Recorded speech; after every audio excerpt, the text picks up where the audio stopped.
The 14th of June is our wedding anniversary, and this year was the 9th one I've spent on my own. I'm Walter, 82, retired carpenter, 9 years on my own since I lost my Helen. If there's a date coming up that you're already dreading, this one is for you. Start with number 1 and stay for number 4, because that's the hour of it I'd not give up for anything. Number 1. I do not clear the day. I work it like a Tuesday, and I put 3 things in it. That's the first thing, and it's the opposite of what everybody does, including me for 2 years. Here's what I did the first year. 14th of June, 2018.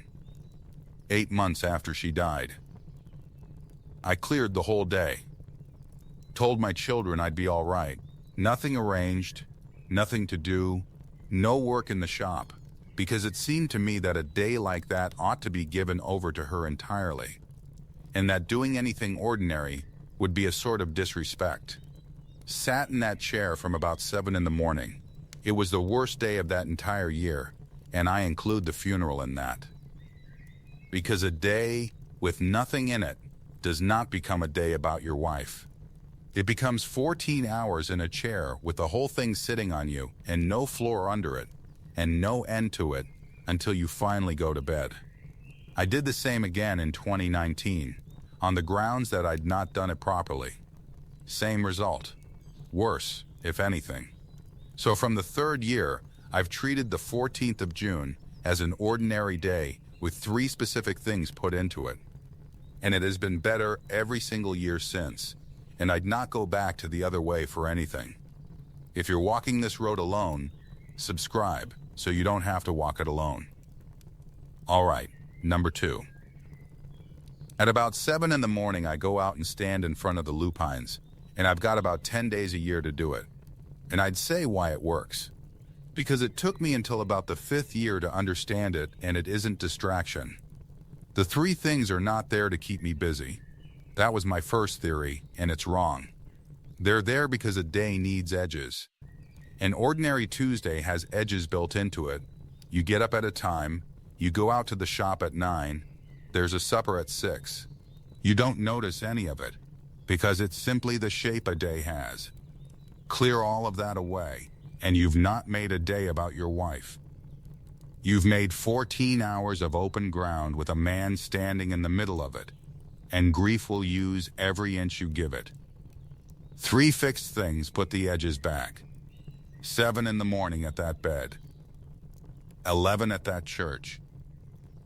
An afternoon on a job. Between them there's a great deal of room, and I use it, I sit, I think about her, I don't get much done, and I don't try to. But it's room inside a shape rather than open ground, and after 9 years I'd say that distinction is most of what I've learned about hard days. Now I have to tell you about that bed, or the rest of this won't mean anything. There's a bed along the south side of this house, perhaps 30 feet of it, and Helen put lupines in it in 1988. She worked it every year for 30 years. And lupines are not difficult, but they're not nothing either. The bed wants thinning. And there's deadheading to be done in July if you want them thick the following June. And left entirely alone for a few years, you get a thin, sad, half-gone version of what was there. And there's a thing about lupines in this part of the country. They come the 2nd week of June, not the 1st, not the 3rd.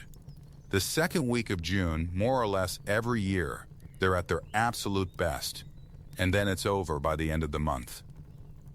Our anniversary is the 14th. She did not plan that. I want to be clear.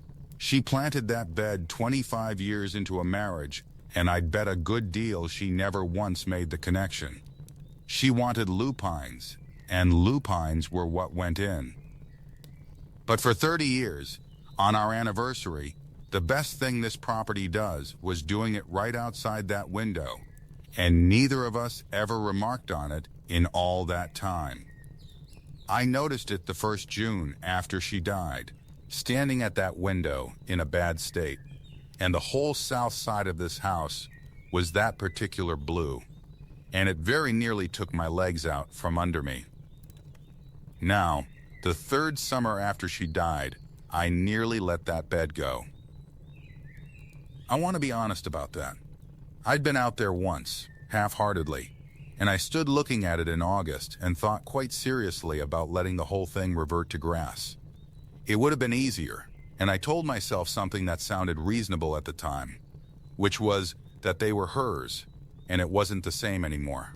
What stopped me was working out that this was backward. They weren't hers. They'd been hers while she was alive to tend them. Now they were a living thing on my property that would die without me, and that made them mine. And the question was not whether it was the same. The question was whether I was going to be a man who lets a thing die because tending it makes him sad. I worked that bed properly that autumn. Thinned it, fed it, got the couch grass out along the back. And the following June, they came up the way they used to. And I stood there at 7 in the morning on the 14th with a cup of coffee, and I have done exactly that every year since. 10 minutes. That's the whole of it.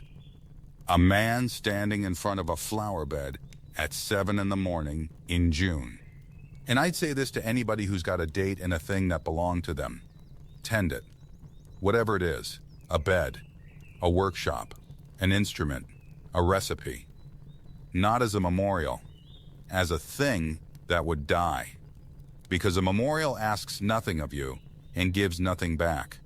And a living thing wants feeding in October and pays you in June. Before the next one, tell me in the comments what date is hardest for you. Just the date, if that's all you want to put.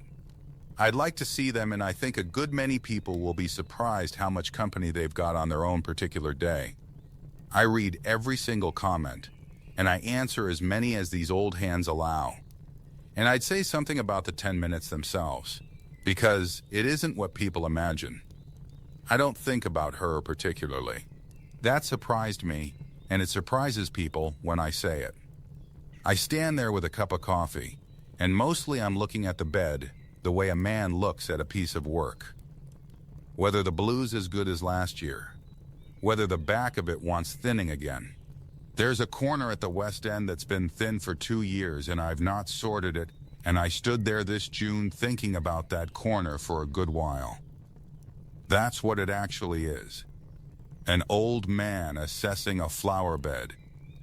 And somewhere in the middle of it, for about a minute and a half, she's entirely present, the way she is when something goes right, which is how she generally is now.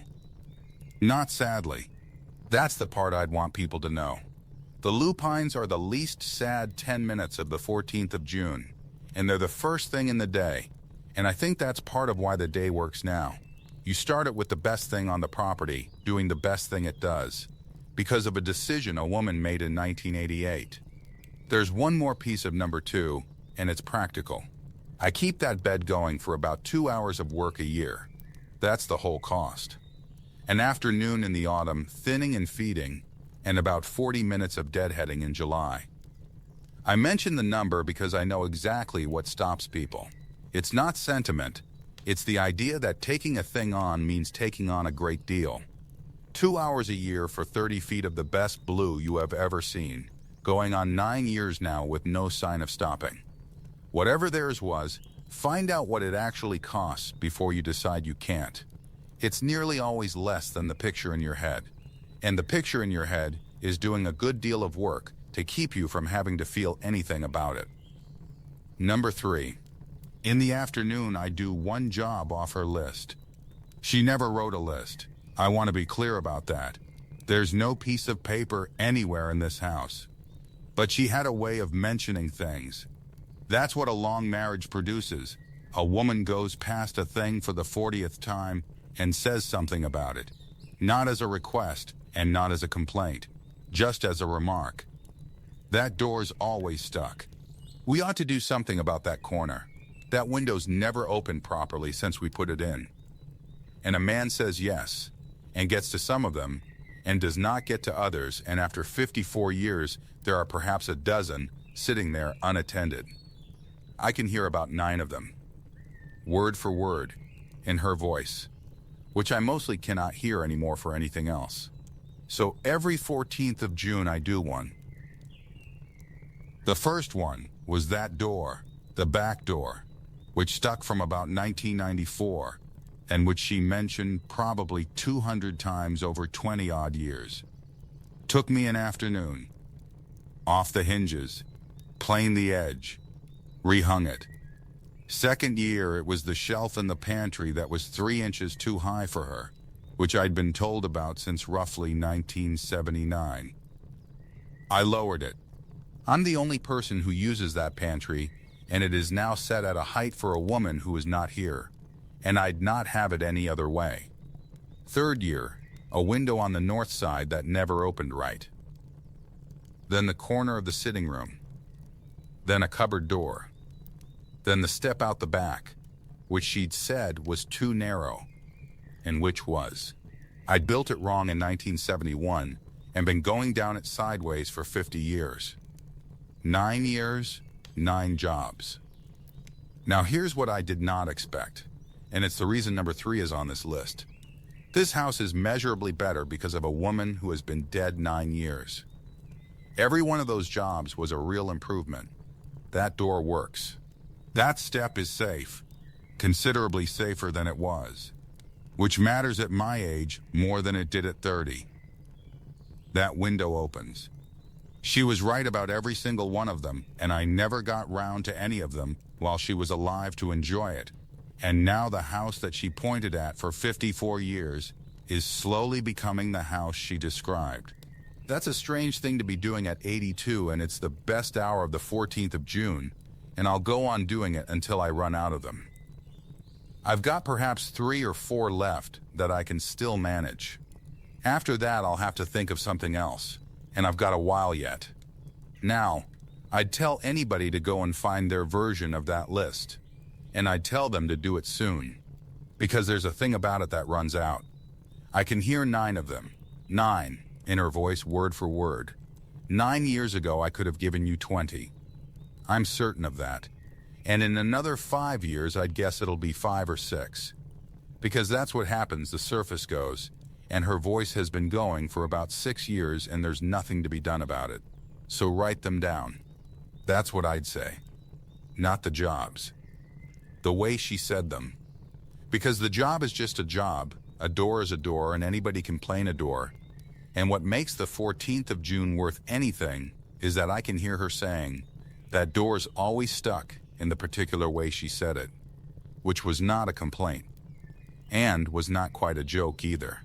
I've got a hardbound notebook in the desk drawer in the front room with about 60 of her phrases in it, in my own handwriting. I started it in a state of some panic in the 3rd winter, when I found I couldn't hear her voice anymore. The 9 jobs are in there. They went in about 4 years ago, once I'd worked out what I was doing with them. And I'd not have got them back if I'd waited another 2 years. That's the plain fact of it, and it's the only urgent thing I'll say tonight. There's one more thing about number 3 that I'd not have predicted. The jobs are getting harder, not the work, the finding of them. Because the easy ones went first. The door, the shelf, the window, those were the ones she mentioned most. And they were sitting right at the front. What's left now is finer. Things she said twice, rather than 200 times. A drawer in that kitchen that never ran smooth. A latch. The way the light switch at the top of the cellar stairs was in a foolish place, which she said perhaps 4 times in 50 years, and which I have thought about every single time I've gone down there since about 1974. I did that one this June. Moved the switch about 3 feet, which took an afternoon and about $11 in materials. And I stood at the top of those stairs afterward and flicked it. And it is in the right place now, 52 years after a woman said so in passing, and I said I'd get to it. That's what the 14th of June actually is, if you want it in one sentence. It's a man slowly getting to it. And I'd say one more thing about number 3, because somebody's going to say, that's a sad way to spend an anniversary, and I want to answer it. It isn't sad in the doing. That's the part you'd have to be in the shop to understand. An afternoon with a plane in my hand, on a job I know how to do, on a door that has needed it since 1994. That's a good afternoon by any measure. I'd have that afternoon on an ordinary Wednesday and be perfectly content. What makes it the 14th of June is only that I know whose door it is. And that's the whole of what I'd recommend. Not doing something mournful. Doing something you'd enjoy anyway, that happens to be theirs. Because a day made entirely of feeling is a day you have to get through. And a day with an afternoon's work in it is a day you can actually be in. I'd not have understood that in 2018, and it took 2 very bad Junes to find out. Number 4 now, and this is the one I promised you. Stay with me. Number 4. Remember I said number 4 is the hour I'd not give up. Here it is. At 11 o'clock in the morning, I go and sit in the church where we were married, and there is nobody in it. The Congregational Church in town. 1963. The 14th of June, 11 in the morning. She was in a white dress her mother made, and I was in a borrowed suit that was too big in the shoulders, and we were both terrified. Now I want to say something first, because it would be easy to misunderstand what this is. I am not a religious man. I want that plain. I went to that church for 54 years because Helen went, and because going with her was part of what we were. And I liked the singing, and I liked the people. And I have never once, in 82 years, been certain about what I believe. I go back some Sundays now, not for the faith, for a room with 40 people in it who know my name, which is worth a great deal to a man on his own. But the 14th of June is not a Sunday, and it is not a service. I ring the minister a week before. He's a young fellow, 30-odd, and he's known about this since the second time I asked, and now he just says, "Of course, Walter," and leaves the side door open. And I go in at about 11:15, and I sit in a pew about 4 rows back. Not the one we stood at the front of, 4 rows back, because I tried the front the first year and could not manage it, and I sit there for about an hour. Empty building. Nobody in it. That particular sound an empty church has, which is not silence exactly. And here's what happens in that hour, and it's the reason it's on this list. That's where I cry. Once a year, in an empty building, for about 20 minutes of that hour. And I do not do it anywhere else, and I do not do it at any other time. Now, I've thought about that a great deal, because it started by accident and became deliberate, and I want to describe what I think it's actually doing. Grief with nowhere to go turns up everywhere. That's the first 2 years, and anybody who's been through it knows exactly what I mean. It arrives in a hardware store. It arrives at 4 in the afternoon on a Wednesday, for no reason at all. It arrives in the middle of a perfectly good conversation with your own son, and you have to do something with your face. It has no appointment, so it takes any hour it likes. And what I found by accident in about the 4th year is that if you give it 1 hour and 1 place and 1 date, it will take them. Not entirely. I'd not claim that, and I'd not want anybody thinking I've solved anything. It still comes at 3 in the morning in February, and it comes when it comes, and I don't fight it. But it is a great deal better behaved than it was, and I think it's because it knows there's a room. I'd put it like this. For about 4 years, the grief was a man with nowhere to live, turning up at all hours. Now it's got an address. It knows where to be on the 14th of June at 11 in the morning, and it goes there, and it does not need to make its case in a hardware store in November. And I want to say the other half of this plainly, because it could be heard the wrong way. This is not about holding it in. I'd not have anybody take from this that a man ought to be composed for 364 days and let go once a year. That's not what happens, and it isn't what I'd recommend. If it comes on a Tuesday, I let it come. I've stopped fighting it entirely, and I stopped years ago. And the fighting was worse than the thing. What the appointment does is stop me carrying it around looking for somewhere to put it down. Those are different, and it took me about 5 years to find the difference. There's one more piece of that hour, and then I'll move on. Nothing happens in there. I want to say that because somebody's expecting a moment. I don't feel her there.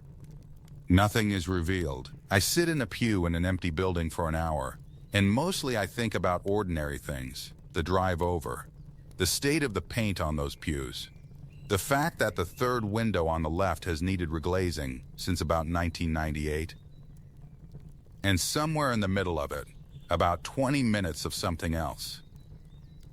And then I get up, and I drive home, and I have a cup of tea, and I go and do her job in the afternoon. And I've come to think that's the point rather than a disappointment. Because I went in the first year expecting something. That's the honest account. I went in June of 2018 half, hoping the building would do something, and it did not. And I drove home feeling I'd failed at it somehow. It took me until about the 5th year to understand that the building's job is not to produce anything. Its job is to be a place where a thing is allowed, and it does that perfectly well by being empty and cold and smelling of old hymn books. That's all a room has to do. Now I want to give the practical version, because a church may not be your building, and it may not be available to you at all. What you want is somewhere that is not your house. That's the whole specification as far as I can work out. Not your house, not your car, and ideally somewhere you cannot be interrupted and where nobody will speak to you. It wants to be a place with some connection to them, if you can manage it. And if you can't, then a place with no connection to anything at all will do. I guess an empty beach in June would do the job as well as a church does. The point is that it's somewhere you go to. You have to travel there. And then you have to leave and travel back. And the leaving is a good part of what makes it work, because it means there's a shape to the hour instead of it bleeding into an afternoon. That was the whole trouble with sitting in this chair for 14 hours in 2018. There was no leaving. A man in his own chair cannot go home. I'd add one more thing, and this is for anybody who's been told they ought to be doing something at a graveside. Helen's in the cemetery in town. I go about 4 times a year, and I don't mind going, and it does very little for me. And I'd not have admitted that for about 6 years, because it sounded like a failure of some sort. The church does a great deal, and the cemetery does almost nothing. And I've stopped trying to work out why, or feeling badly about it. So if the place everybody assumes you ought to go doesn't do anything for you, that's not a defect. Go and find the one that does. It may be a building, or a road, or a bench somewhere, or a beach in June. Nobody can tell you which one it'll be, and you'll only find out by accident, which is how I found mine. And here's how it happened, since I've said it was an accident. 3rd year. I'd had the 2 bad ones in that chair, and I'd decided I'd go into town for something. I can't remember what, and it doesn't matter. And I drove past that church at about 10:30 in the morning on the 14th of June. And I stopped the truck. Did not plan it. Sat in the lot for about 10 minutes and then went and tried the side door, which was open because it generally is in that town, and there was nobody in it. Sat down 4 rows back and stayed the best part of an hour. Drove home afterward, and it was the first 14th of June since she died that I had not simply endured. So it was not designed. I want to be honest about that, because I've laid it out tonight like a system, and it was nothing of the kind. It's 9 years of a man trying things, most of which did not work, and keeping the 3 that did. That's how nearly all of this gets built, as far as I can tell. Not by planning.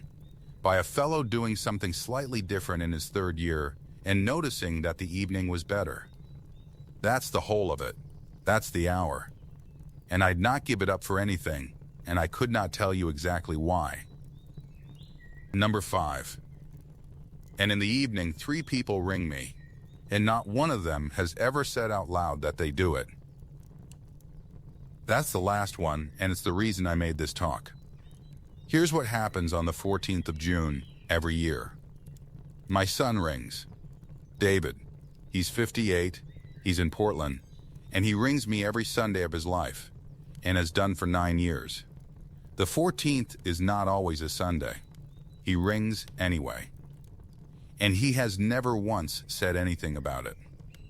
He has never said, I know what today is. He rings, and we talk about ordinary things for a while, and then somewhere in the middle of it, he brings his mother up. Not heavily. He'll say something she used to do. Last year, he told me about a thing she'd said to him in about 1987 that I'd never heard in my life. Then Susan, my daughter in Boston, who rings me every Thursday, and the 14th of June is usually not a Thursday either. She's more direct than her brother because she's always been more direct than her brother. She'll say something about the day. She'll ask if I went to the church, which she knows I do, and she'll ask if the lupines were good this year. And then there's Lily. She's my granddaughter, she's 21, and we've written letters back and forth on paper for about 6 years. Real letters, in envelopes, with stamps. There's one every June that arrives on the 12th or the 13th, every year. Timed, obviously, she'd have to post it days early from where she is, and never mentioned. It just turns up in the box, and it is always a bit longer than her usual ones, and there is always something in it about her grandmother. She was 10 when Helen died, 10 years old. She's got about 9 years of memories of that woman, and she is spending them, one a year, on an old man in Maine. Now, I'll tell you what I've never done, and it's the thing that gets me. I have never once thanked any of the 3 of them for it. Not once. In 9 years. Because to thank them would be to say out loud that it's arranged. And the moment it's arranged, it becomes a duty. And the whole thing is worth what it's worth precisely because nobody has ever admitted that it's happening. 3 people, quietly, without discussing it with each other or with me, have organized themselves around a date that I have never asked one of them to remember. I didn't tell them the date meant anything. I've never marked it in front of anybody. As far as I know, none of the 3 has ever mentioned it to the other 2. They just all turned up. And I sit here on the evening of the 14th of June with the fire not lit because it's June, and the lupines out that window, and a door that works because a woman mentioned it in 1994, and 3 people who rang or wrote. It would have been 63 years this June, 54 of them with her, and 9 without, and the 9 have been better than I had any right to expect, and about half of that is those 3 and their telephones. Now I want to say the thing to the sons and daughters, because it's the most useful minute in this whole talk, and it costs you nothing. Mark the date, not the funeral, the anniversary, the wedding date, or whatever the date is that mattered to the 2 of them, rather than the one that mattered to the family. Because everybody remembers the funeral, and a fair few remember the date they died, and almost nobody thinks about the wedding anniversary. And for the one left behind, that is very often the harder of the 2. I'd put it plainly, the death date is a day about losing her. The anniversary is a day about having had her, and those are entirely different weights, and the second one catches men off guard because they weren't braced for it. Put it in whatever you use. And then don't announce it. That's the second half, and it's the part my 3 have got exactly right, without anybody telling them. Don't ring up and say I know what today is. Don't send a card. Nothing that requires him to respond to your acknowledgement, because then he's got to manage you as well as the day. Just ring. About something else. And then let her come up in the middle of it, the way a person comes up. That's what David does, and it took me about 4 years to understand how carefully he's doing it. And I'll tell you the thing about Lily's letters, because she's 21 and I think there's a lesson in it for the young ones particularly.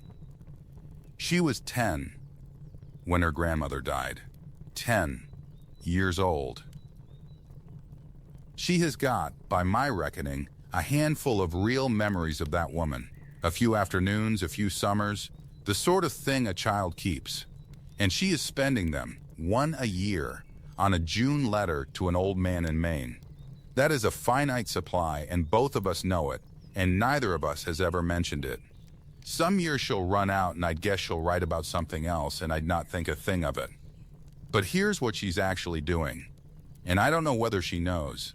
She's giving me back a version of my wife I never had. I had Helen the wife. 54 years of her, more than anybody. What I did not have was Helen the grandmother of a small girl.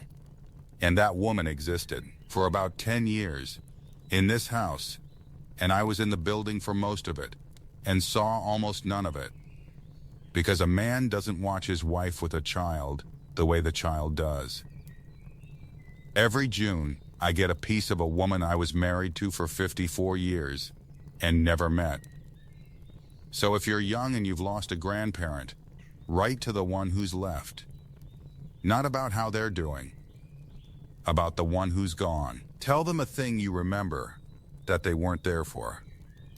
You are holding something that nobody else on this earth has got, and the person who most wants it is the one person who cannot ask you for it. So that's what I do. I don't clear the day. I stand in front of the lupines at 7. I do one of her jobs in the afternoon. I sit in an empty church at 11. And in the evening, I let 3 people I love be kind to me without either of us mentioning it. If you've got a date coming and you've been dreading it, don't clear it. That's the only thing I'd press. 2 years I did that, and it very nearly finished me. And the 3rd year, I put 3 things in the day, and it has been better ever since. The day is coming, whether you clear it or not. Put something in it that would have to be done anyway, and something living that wants tending, and 1 hour somewhere that it's allowed to be what it is. And then let whoever rings you, ring you. And I'd say the last thing to whoever's got their first one coming. It will be worse than this. I want to be honest with you rather than encouraging. Nothing I've described tonight was available to me in June of 2018, and I'd not have been able to do one bit of it. The lupines nearly took my legs out. The church would have been beyond me. I could not have planed a door. That first one you get through, and that's the whole of the job, and there is no version of it that isn't dreadful, and anybody who tells you otherwise has not had one. What I'd want you to know is only this. The 9th is not the first. The 9th of these had lupines in it, and a light switch that finally got moved after 52 years, and 3 people ringing, and an hour in a cold building that I look forward to. In a strange way that I'd not have believed at 74.